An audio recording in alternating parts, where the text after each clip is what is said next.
Sir, several questions raised regarding the Defense Ministry and the External Affairs and Irrigation Ministries have been clarified by my colleagues from those ministries. My task, therefore, has been simplified to that extent.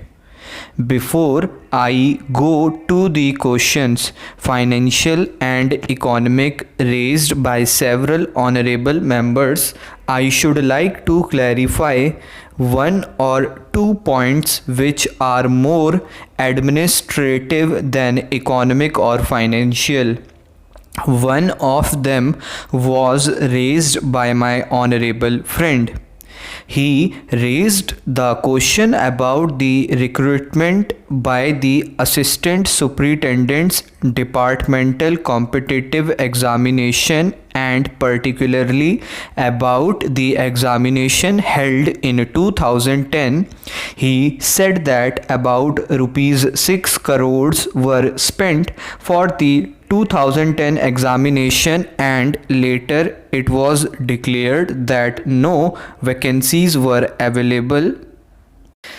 He therefore suggested that a definite procedure should be there and the examination should be held according to the vacancies declared in advance, and all persons who have qualified in that examination should be eligible for promotion or for appointment.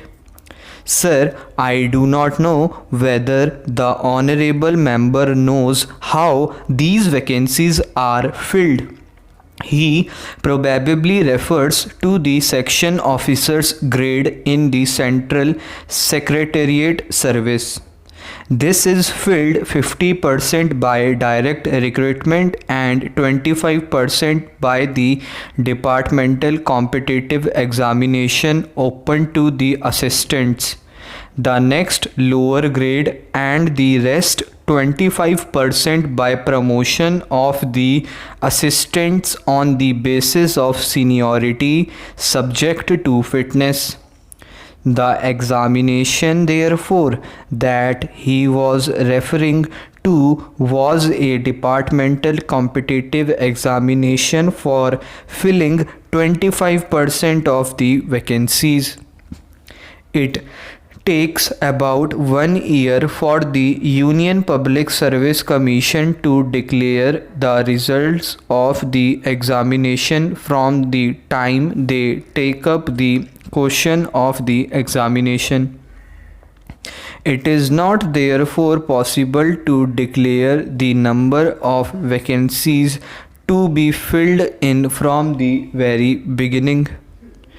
To declare them just when the results are out is more realistic, and that is what is done. Sir, if the examination is treated as qualifying examination, the number of persons who will thus become eligible for appointment will be quite unrelated to the number of vacancies to be filled in, and then the very situation which the honorable member wishes to avoid would arise. It would not then be possible to hold any of the examinations at regular intervals, and promotions against this quota would become very fitful. The honorable member also suggested that the rules for recruitment and promotion etc. should be uniform for all ministries whether participating in the Central Secretariat Service scheme or not. It must be, and this is so, except for the Ministry of External Affairs and the Railways. These have different rules, but these rules are very much similar and there is not much difference. But because these persons are recruited for different purposes and by different agencies, they are separate.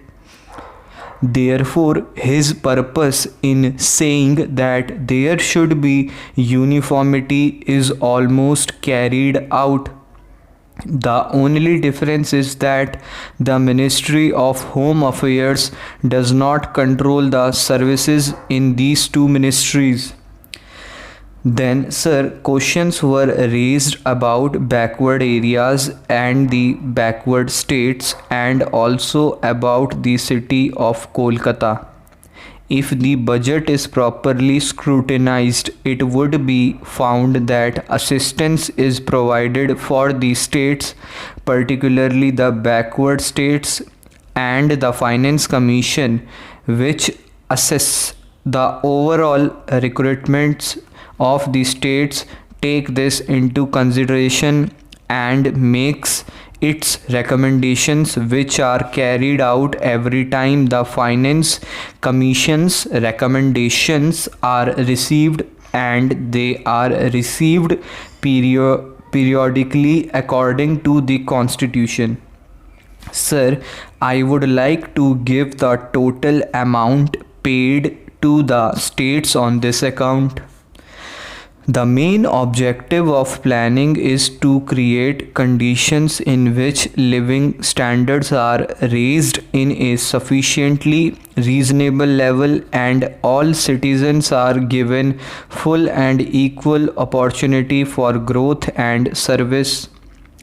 The plans seek to provide a balanced emphasis on increase in production and employment. The development plans are thus accepted as the means for ensuring equitable development in the field of social services. There is no reason to suppose that the needs of the less fortunate or prosperous states are being neglected. But it would not be proper to expect that all these differences could be wiped out now immediately. It must be seen whether we are going towards that very end or not.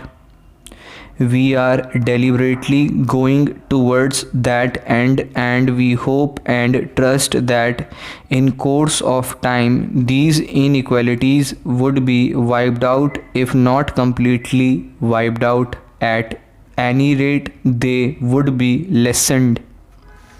My honorable friend complained about inadequate provision included in the plan for meeting the growing requirements of the city of Calcutta, where even the basic services like water supply, sewage disposal, and drainage were not being augmented, and that the central government was not enthusiastic about solving these difficulties.